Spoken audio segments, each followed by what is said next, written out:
Hi, my name is Dr. Sarah Johnson, and I'll be your instructor for Psychology 432 with American Military University, the Psychology of Combat. I wanted to make this video to introduce myself and to kind of go through the syllabus with you. If you're taking most of your coursework online, I'm sure you're used to that exercise of registering for courses and getting in there and seeing what they're all about, seeing what you have to do, getting on that calendar, marking down those due dates, and going through it by yourself. So let me just say, this course was originally designed by Dr. Bill Pollock, who was full-time with the university, and he was retired Marine. Very intense course. He designed this course truly, it was not intended to be therapeutic. It is not intended for people to share very intense things in the discussion boards and meaning to be interactive in that way. However, when I've taught this course in the past, people become very open in this course because we're talking about very intense issues, and it is very important that we maintain a professional, respectful, and ethical interaction, because some of the things that some of these things just might be very personal to one another, and it's just important to me that we respect that and have a good course, because this is an amazing course. I don't know if you've taken a look at the syllabus already, but I will tell you there's a lot of reading, there's a lot of writing. I have had students call me on the phone and say, "Are you crazy?" This is the most intense course that I've taught as an undergrad professor. There is a lot of reading, and the flip side of that criticism is the endorsement that this is the best class some folks have taken, and it's not because of the way I teach it. It's just the course itself and the material we go over. There are 4 textbooks that you will need to make sure you have. Black Hawk Down. That was a great movie. You can watch the movie, but the movie is different from the book. You need to read the book for the course. We also have a military psychology book, and we have War on Nerves, this one. And I'm missing it right now, but there's another book called On Killing. There's a lot of psychology on how to get people to aim and pull the trigger, but then after you take the breath out of someone's lungs, so to speak, there's another process that starts, and Lieutenant Dave Grossman is a military psychologist, and I believe he's Marine, if I'm getting the branch of service correct, and excellent book. I enjoy it every time I read it. Let me just say, this is a great course. Let me ignore that. It's a phone call. Lots of reading and writing. We talked about that. There's 4 books. The titles and details of them are on your second page in your syllabus. Week 1, you've got. We're going to start off with an introduction discussion board, but that's not the main thing. That's just kind of sidebar conversation so everyone can get acquainted. The main topic of week 1 is post-traumatic stress disorder. We're going to get introduced to that. It's a catchphrase you hear a lot, and so we want to learn more about it, and so we're talking about the same thing. First off, you're going to have a page. Okay, let me see if we can make it through this. Week 1, so you'll basically have 2 discussion boards. Week 1, the first one is just your introduction, that sidebar. That's not a big deal. Well, I guess it is, because you're learning about one another.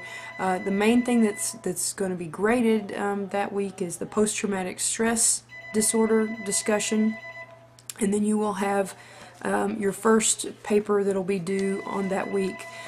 Basically, you're going to have a paper due every week, and at first it sounds like, oh, this is terrible, I've got a paper every week, but there's no quizzes in this course, so just as you read, make notes, and it should be pretty easy to go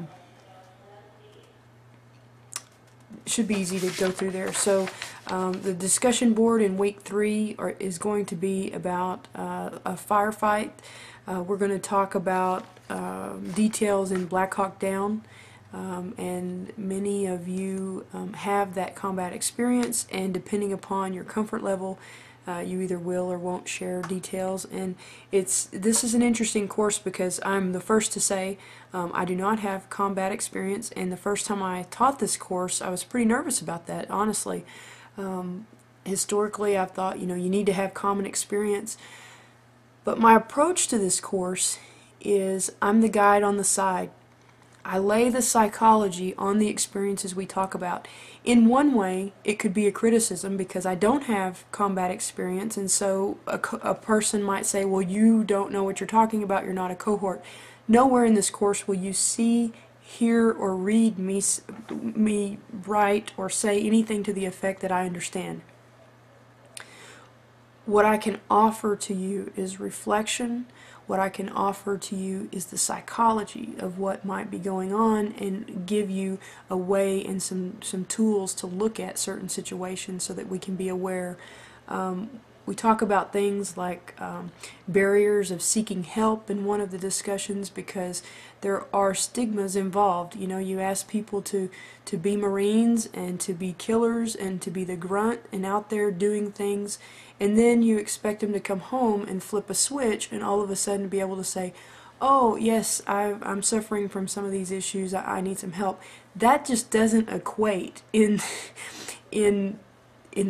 one's brain. And so there's some interesting stigmas that we'll talk about and how things are going to be overcome.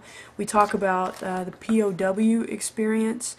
We talk about the psychology of killing in combat. We end up talking about spiritual leadership.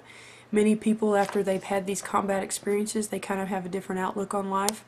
Many of the people who have taken this course have leadership responsibilities for their troops and their units, and it's interesting how some of the observations that come up in the discussion boards help them be better leaders in being sensitive to how some of their people might be processing their experiences. So that's good as well.